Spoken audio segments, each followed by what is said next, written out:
Good morning. I'm Sarah Moraes of Vertical Measures. If you aren't familiar with us, we're a strategic internet marketing company located in Phoenix, Arizona, offering link building services, SEO, content marketing, social media engagement, and search engine marketing for businesses of varying sizes. Vertical Measures provides marketing expertise to businesses, universities, and agencies worldwide. We have a lot of registrations this morning, so if you don't mind, we'll give them just another minute or two to get on the line, and we'll get started in a moment. Good morning once again. I'm Sarah Moraes from Vertical Measures, and I'm here hosting our monthly webinar series.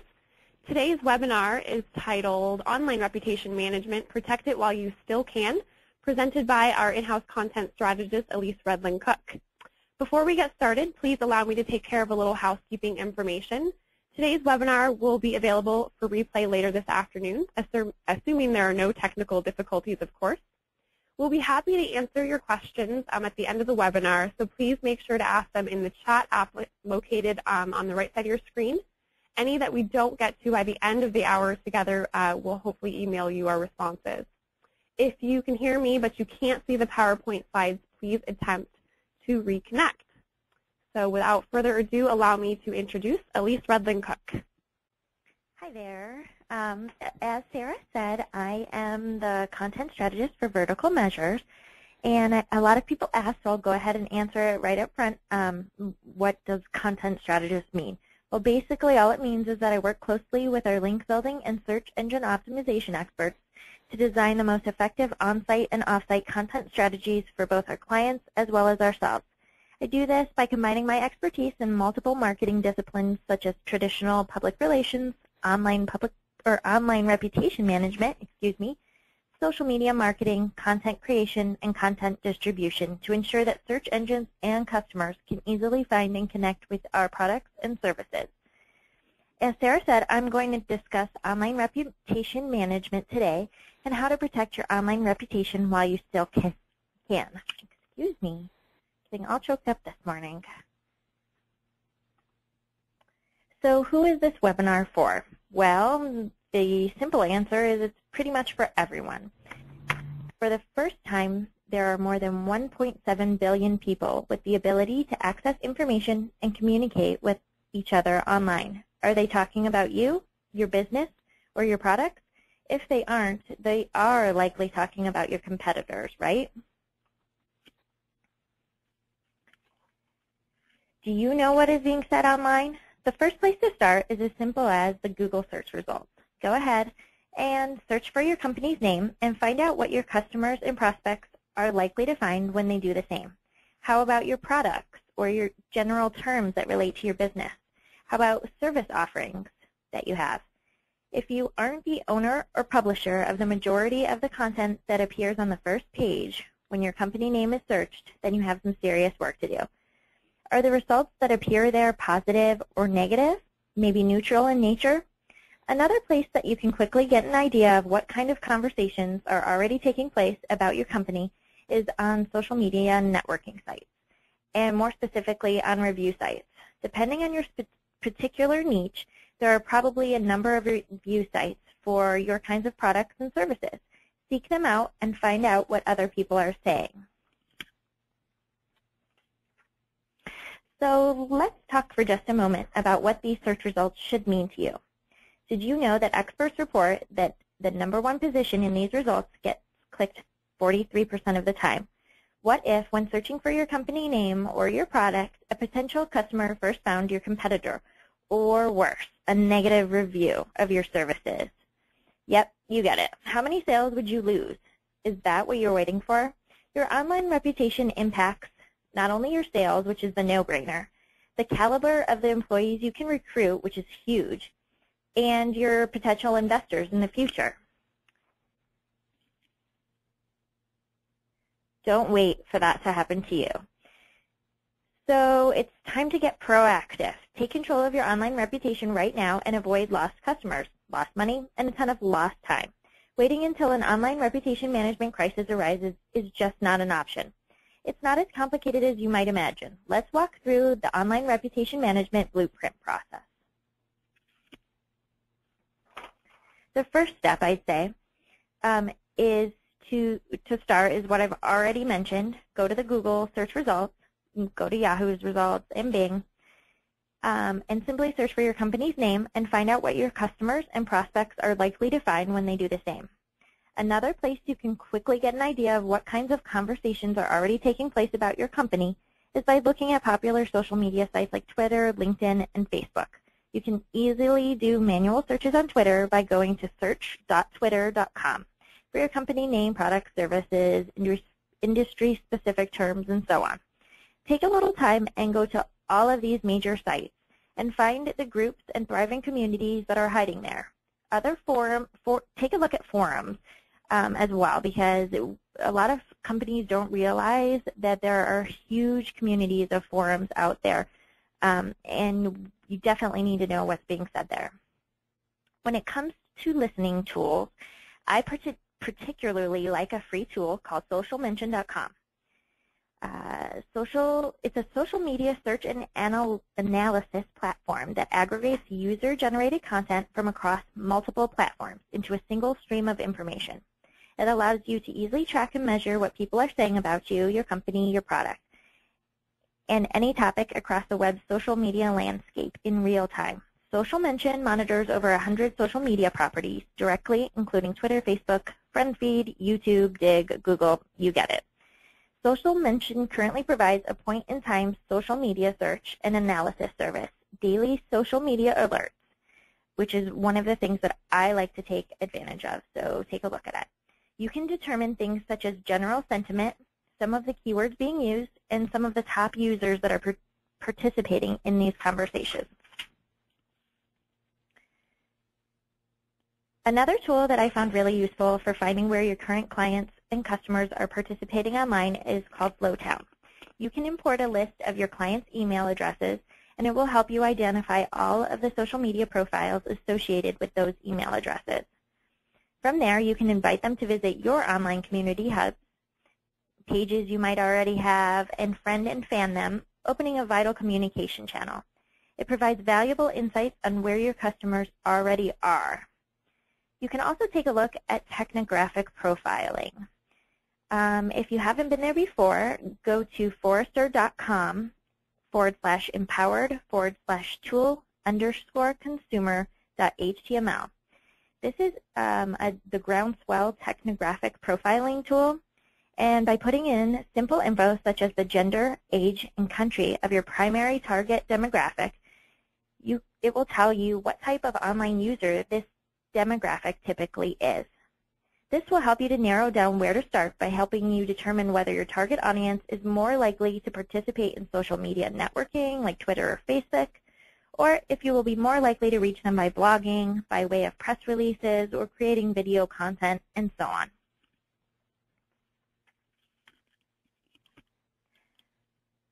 Oftentimes, during this discovery phase of creating an online reputation management plan, we find that the words that customers and consumers use to describe our products or services differ slightly from the way that we talk about them. Take note that sometimes simple vernacular changes make big differences. For instance, take a look at the picture on the screen. Now, is this a garage sale or is it a carport sale? According to Google AdWords keyword tool, I pulled the global volume of searches for the term garage sale. It's 201,000 global searches each month. Yard sale, 135,000 global searches each month. And how about carport sale? Only 1,000 a month. Now that's a lot of sales difference, right? Identifying the key terms that your customers and clients are using to find you or looking for similar products is vital. Another example that I really like and have heard before is of a woman walking into a clothing store and asking the attendant at the counter to help her find some jeans, to only be let down by the attendant's response that they only carry denim. Okay, so you get it. It's important to remember that time and location make a big difference in the terms and the vernacular that we use, so keep this in mind. So to get started, I suggest making a short list of no more than 3 to 5 of the most relevant terms and keep them on hand to integrate into your online reputation management plan. Determine the purpose of your online reputation management plan. Now this can be kind of tricky, But after you've determined your keywords, I think that it's a good idea to really sit down and do some digging into what your specific goals in creating your online reputation management plan are. Do you really want to raise awareness online about your brand and its product offerings, or are you more concerned with protecting your already good name online? Are you hoping to increase sales or maybe generate more leads during the process? Make sure that you clearly understand what your primary goals are and document them. Also, benchmarking at this phase is a good idea.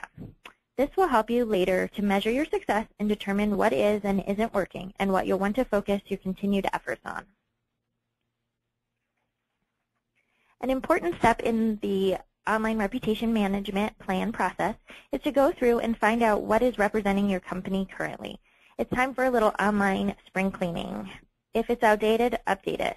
Start with your company website. Look at it just as you would a new visitor, or just as a new visitor would. Does the layout clearly convey what your brand has to offer? Is the content relevant? Is it accurate? Consider the impression that it gives just as you would consider the attire that you would wear to a prospecting or new customer meeting. You need to be sure that it is not only accurate, but that it conveys exactly what you want it to. Go through this same process for your about pages, press room, blog, and eventually all of your site. Try to take a full inventory. Create plans to create any of these pieces to your site if you think that your organization can benefit from them and you don't already have them. Then go off-site and do the same thing for your social media profiles. Make sure to pay special attention to your bios, images, logos, and most importantly, contact info and links. Don't forget to seek out old white papers, testimonials, and other multimedia that you might have online. It is often well worth the effort to update these things as well.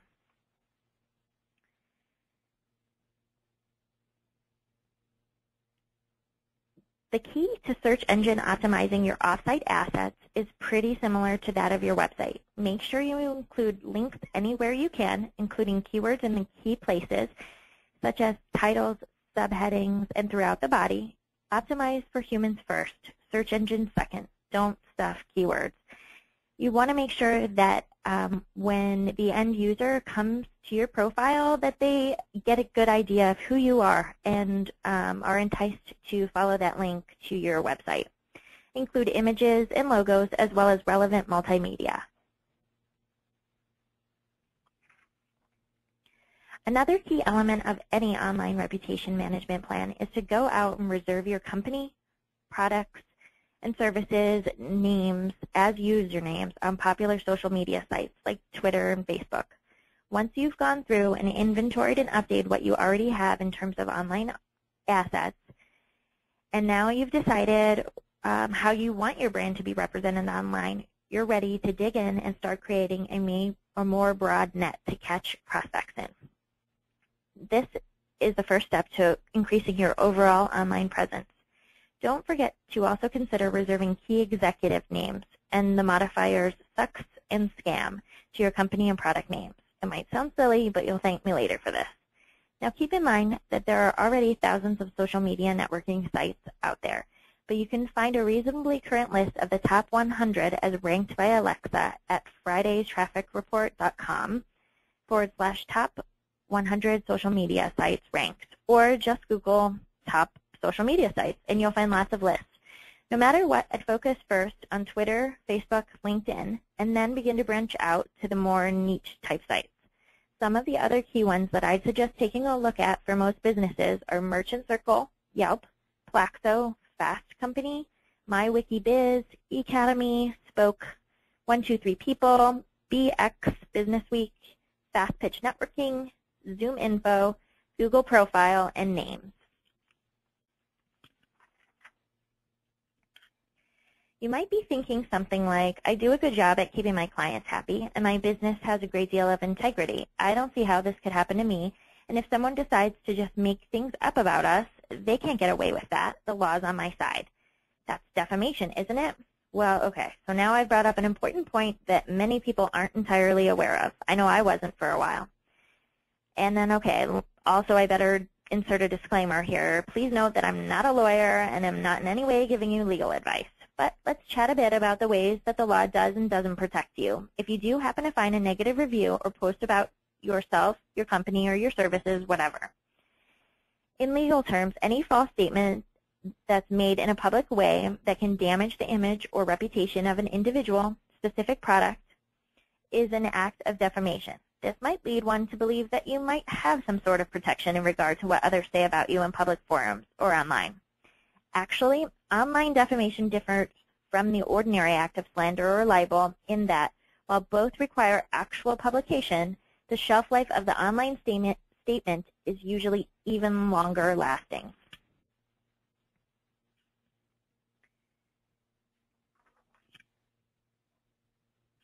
And actually, I'm missing a little bit of my notes here, but their internet service providers are actually protected from protected by a law that basically says that they're not responsible for any user-generated content that is out there because obviously they didn't produce it. So if someone goes to a review site, for instance, and makes a claim about another product or service, then that domain holder or domain owner is not responsible for having to remove that review. So, of course, this leaves you open to a lot of defamation or truth or non-truth about you. So it's important that you get on top of it right away. So how do you monitor? My favorite paid tool is Tracker, which certainly helps you organize your alerts and manage your monitoring. The most important thing is to make sure that someone in the organization is tasked with this and takes it seriously. Early awareness is critical, and staying informed is absolutely imperative to your online reputation management success. There are so many tools out there, many of them free, like Google Alerts, socialmention.com, like I've already said. And once you get started, you'll be able to determine the best listening tools that you like for your specific purposes. You can also check out a past Vertical Measures webinar on social media that was done by myself and Kayla Strong. And you'll find that at verticalmeasures.com/webinars. And that also lists out a ton of social media monitoring tools. Now, don't be afraid to join the already occurring online conversation. Remember to be respectful of others and listen as well as talk. Also, take advantage of the social media profiles that you've created now and use them to promote and publish your organization's fresh and relevant content. Integrate these assets into your overall content publishing plan and utilize them for repurposing old content that is still useful. Think green, and by this I mean recycle and repurpose everything. Blog posts and articles can be repurposed as videos and podcasts and publish them to your YouTube or Vimeo channels. This not only maximizes the reach of your content, but keeps these social networking accounts active and at their most powerful. Top 10 lists can be repurposed as slideshows and shared on slideshare.com. Think outside the box here. Online communication crisis plans, or AKA the engagement policy, is another vital piece of the online reputation management plan. This means having in place a systematic method to manage the mitigation of a crisis event to avoid its escalation. You'll want to determine things like who will respond, identify one or more key individuals charged with the task of responding if a situation such as this occurs, and make sure that they understand the implications of their actions and how the company wants to be represented. They'll need to know how they will respond. You'll want to remind them not to be defensive. Most dissatisfied customers want more than anything else to be heard, so oftentimes acknowledging their concerns, taking responsibility, and promising to take action will be enough to quiet them. Also, let them know that it's important to be easy to reach. Make sure that there are several obvious, private, approachable channels for dissatisfied customers to voice their problems. This will lessen the likelihood that they will go directly to public channels to rant. Also, as we've mentioned, you'll want to inform them of how the law protects them and how it doesn't. Now that you've got all of the pieces of a well-executed online reputation management program, you'll want to return to your original goals and benchmark and see how you've done. I typically use the same tools that I've been using to determine the results by using social mention, like I said, or similar tools to determine how I've affected the overall share of voice online. Do a quick audit of all of the new assets and take a fresh eye to your online assets and what it's representing about your brand and about you. Social networking sites are multiplying by little bunny rabbits, like little bunny rabbits these days, so you'll want to periodically look for new ones out there and make sure that you reserve your name on those.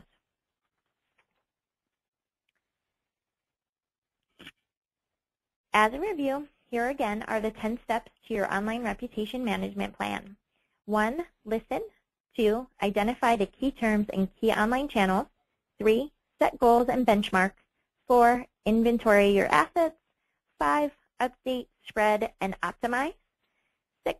Monitor. 7. Engage and repurpose. 8. Create your crisis plan. 9. Measuring. And 10. Rinse and repeat. And then you're off. Best of luck to you. And of course, if you need any help in your proactive online reputation management pursuits, you can always call on Vertical Measures. So I guess we still have a few minutes. And Sarah, are there any questions yet, or are we? I actually don't see any yet. So if you've entered a question, just go ahead and use the chat applet. And try to enter it again. We might not have any, but if you do end up having any questions, perhaps after the webinar, go ahead and contact us, and we'll definitely try to get back to you. So I'm just going to give our attendees just a couple more minutes, a few more seconds to maybe enter a question or two. If there's no questions, then I think I've done my job right, and I will go ahead and head off because I have a panel discussion at SMAS. So if anyone who's on this call wants to ask me any online reputation management questions and they're going to SMAS, feel free. All right, everyone, mark your calendar for the next webinar. We'll be sending out information in the next week or so for our next one in October. I can't believe it's going to be October already. Again, thank you for attending our webinar, and have a great day.